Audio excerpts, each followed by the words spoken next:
1월 26일 금요일 신명기 12장 20절로 32절 이 모든 말을 듣고 지키라입니다.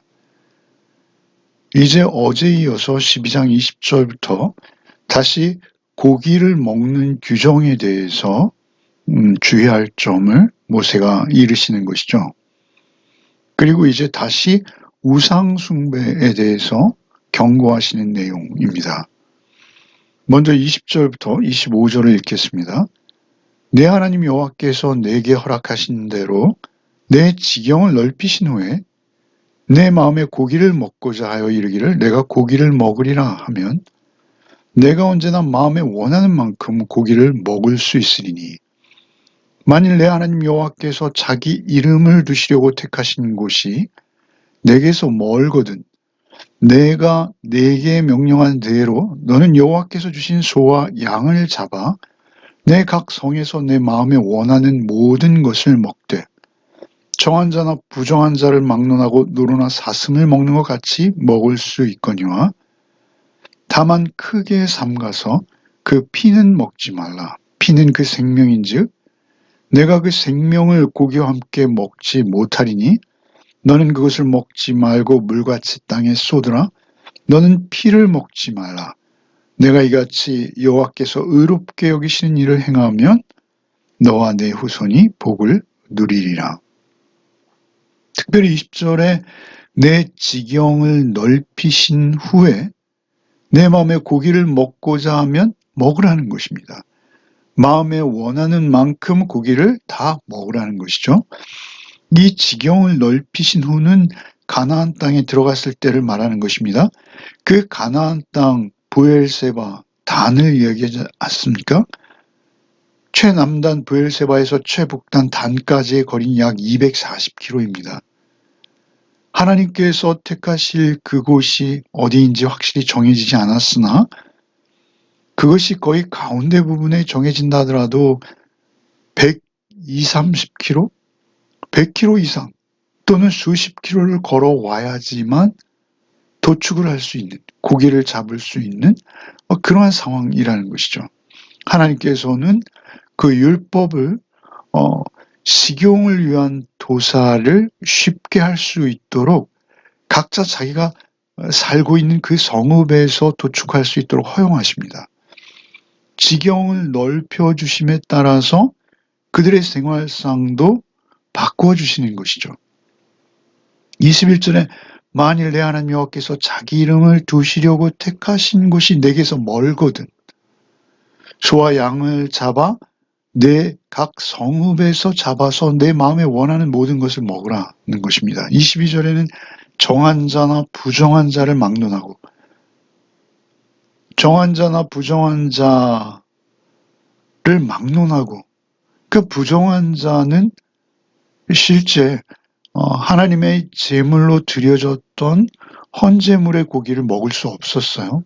레위기에. 그러나 이렇게 식용을 위해서 생활 속에서 생활 가운데에서 도축하는 가축들에 대해서는 정한 자나 부정한 자 상관없이 다 먹을 수 있다는 것입니다.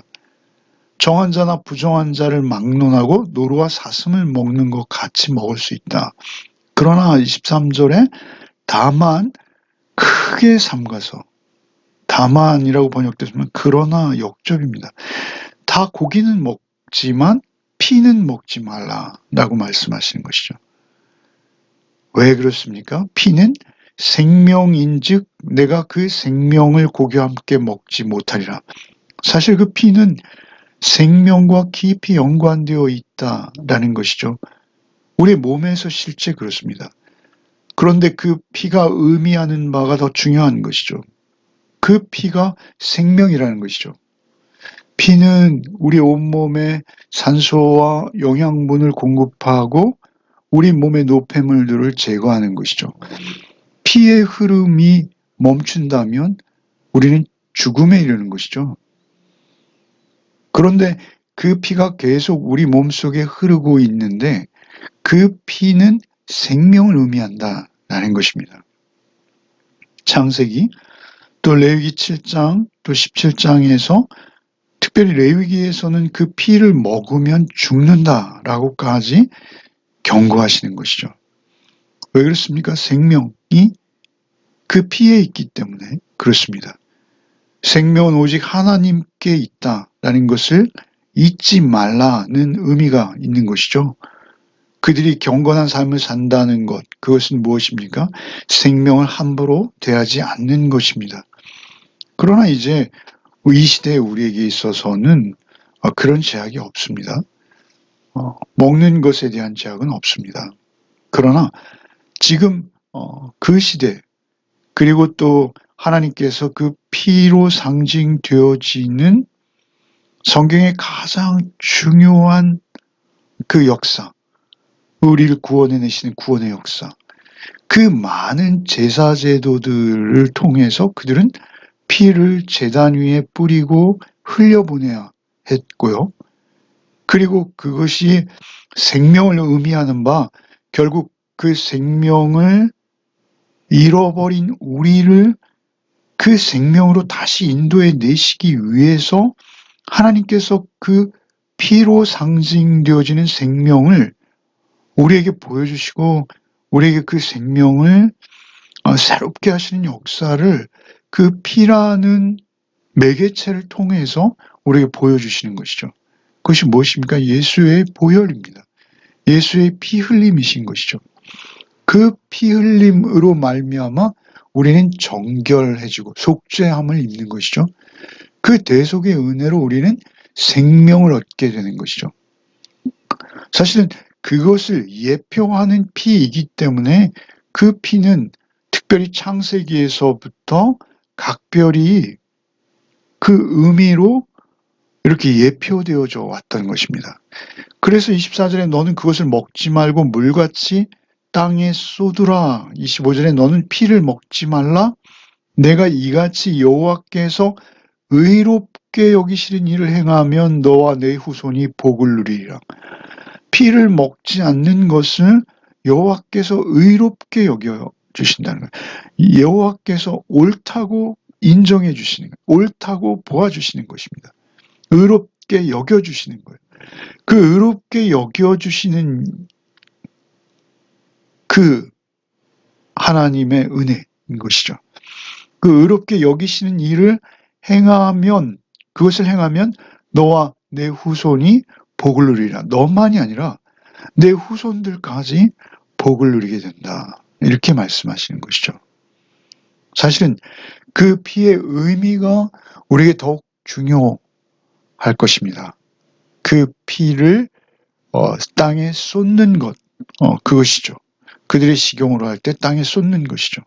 그러나 이제 26절 이하에서는 그 제물로 드려진 성물의 피는 그 번제로 드려지거나 하나님 앞에 제단에 드려진 헌제물로서의 짐승의 피는 제단에 붓는다라는 것입니다. 제단. 하나님의 제단에 붓게 되어 있어요. 26절부터 읽겠습니다. 오직 내 성물과 서원물을 여호와께서 택하신 곳으로 가지고 가라. 내가 번제를 드릴 때는 그 고기와 피를 내 하나님 여호와의 제단에 드릴 것이요 내 제물의 피는 내 하나님 여호와의 제단 위에 붓고 그 고기는 먹을지니라. 내가 내게 명령하는 이 모든 말을 너는 듣고 지키라. 내 하나님 여호와의 목전에 선과 의를 행하면 너와 내 후손에게 영구히 복이 있으리라.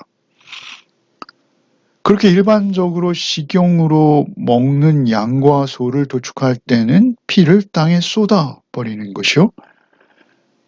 이 양과 소가 만일 성물로 구별되어져서 하나님 앞에 제물로 드려질 때 27절에 내가 번제를 드릴 때는 그 고기와 피를 내 하나님 여호와의 제단에 드릴 것이요 제물의 피, 그 제물에서 나온 피는 하나님 여호와의 제단 위에 부어야 된다라는 것이죠. 정확히 읽어드리면요. 레위기 17장 11절에 육체의 생명은 피에 있음이라 내가 이 피를 너희에게 주어 제단에 뿌려 너희 생명을 위하여 속죄하게 하였나니 생명이 피에 있으므로 피가 죄를 속하느니라. 이것은 다시 히브리서에서 인용되는 말씀이기도 하죠. 그러니까 그 피는 속죄의 예표이다라는 것입니다. 그래서 제단 위에 부어지는 것이죠. 그 피로 말미암아 우리가 속죄를 얻는다라고 구약의 제사 제도에서도 하나님께서 분명히 밝혀 두시는 것입니다. 그리고 이제 우리의 영원한 화목제물, 여기 지금 이 제사는 헌제자가 먹는 것으로 보아서 번제 또는 먹는 경우는 화목제이죠. 화목제. 제단 위에 붓고 그 고기는 먹을지니라 해서 먹을 수 있는 제사는 화목제입니다. 예수께서는 화목제물 되셨다라고 신약 성경에 말씀하시죠. 28절에 내가 네게 명령하는 이 모든 말을 너는 듣고 지키라. 내 하나님 여호와의 목전에 선과 의를 행하면 너와 내 후손에게 영구히 복이 있으리라. 하나님, 공의의 하나님께서 우리를 의롭다 여겨주시기 위해서 그 아들 예수의 피를 흘리게 하신 것이죠. 어쨌든 그들은 그 피를 제단 위에 부음으로 말미암아 하나님께서 옳다 여겨주시는, 옳다라고 보아주시는 그 선과 의를 행하면 너와 내 후손에게 영구히 복이 있을 것이다. 엄청난 복을 선포하시는 것이죠. 그것은 결국 하나님의 아들로 인해서 실현되어질 대속의 은혜를 예표하고 있다라는 것이 분명해지는 것입니다. 이제 29절부터는 다시 우상 숭배에 대해서 경고하십니다. 29절부터 읽겠습니다. 내 하나님 여호와께서 내가 들어가서 쫓아낼 그 민족들을 내 앞에서 멸절하시고 내가 그 땅을 차지하여 거기에 거주하게 하실 때 너는 스스로 삼가 내 앞에서 멸망한 그들의 자취를 밟아 올무에 걸리지 말라. 또 그들의 신을 탐구하여 이르기를 이 민족들은 그 신들을 어떻게 섬겼는고 나도 그와 같이 하겠다 하지 말라. 내 하나님 여호와께는 내가 그와 같이 행하지 못할 것이라. 그들은 여호와께서 꺼리시며 가증히 여기시는 일을 그들의 신들에게 행하여 심지어 자기들의 자녀를 불살라 그들의 신들에게 드렸느니라. 내가 너에게 명령하는 이 모든 말을 너희는 지켜 행하고 그것을 가감하지 말지니라. 특별히 29절에 하나님 여호와께서 내가 들어가서 쫓아낼 그 민족들을 내 앞에서 멸절하시고 내가 그 땅을 차지하여 거기 거주하게 하실 때 사실은 가나안 족속이 약해서 이스라엘에게 그 승리를 주는 것이 아니죠. 그러니까 이스라엘이 군사적으로 가나안의 7 족속들을 압도할 만한 그러한 자들이 아닙니다. 오직 하나님께서 하나님의 능력으로 그들을 쫓아내시는 거예요. 29절에 내 하나님 여호와께서 내가 들어가서 쫓아낼 그 민족들을 내 앞에서 멸절하시고 내가 그 땅을 차지하여 거기에 거주하게 하실 때 그러니까 하나님의 능력으로 쫓아낸 것이죠. 그들의 능력이 아니에요. 하나님의 선물입니다. 하나님의 은혜입니다. 그렇다면 그들은 하나님의 말씀에 순종하여 하나님 안에서 구별된 거룩의 삶을 살아내야 하는 것이죠. 경건의 삶을 자원하는 마음으로 살아내는 것이 당연한 것입니다. 그런데 30절에 너희는 스스로 삼가 내 앞에서 멸망한 그들의 자취를 밟아 올무에 걸리지 말라는 것입니다. 그들이 혹시 또 그들의 신을 탐구하여 이르기를 이 민족들은 그 신들을 어떻게 섬겼는고 나도 그와 같이 하겠다 하지 말라. 그 신들을 그들의 신들을 탐구하는 것 하지 말라는 것입니다.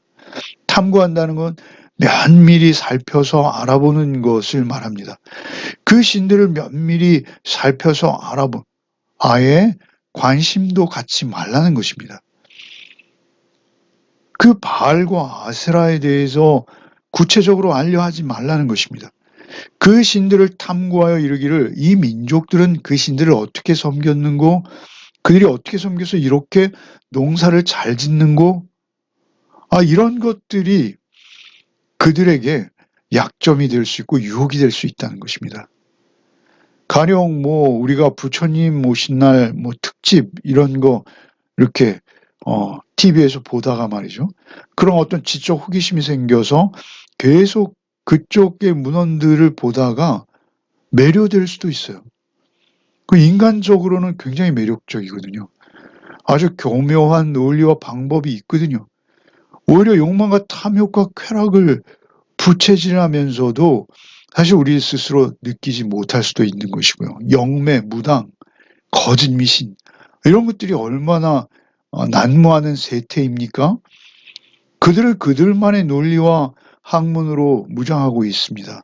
그런 것들을 우리가 너무 깊이 알려 하지 말라는 거예요.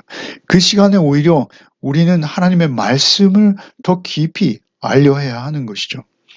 그들의 신을 탐구하여 이르기를 이 민족들은 그 신들을 어떻게 섬겼는고 이런 거 하지 말라는 것입니다. 31절에 내 하나님 여호와께는 내가 그와 같이 행하지 못할 것이라. 그들은 여호와께서 꺼리시며 가증히 여기는, 꺼린다는 증오하신다는 것입니다.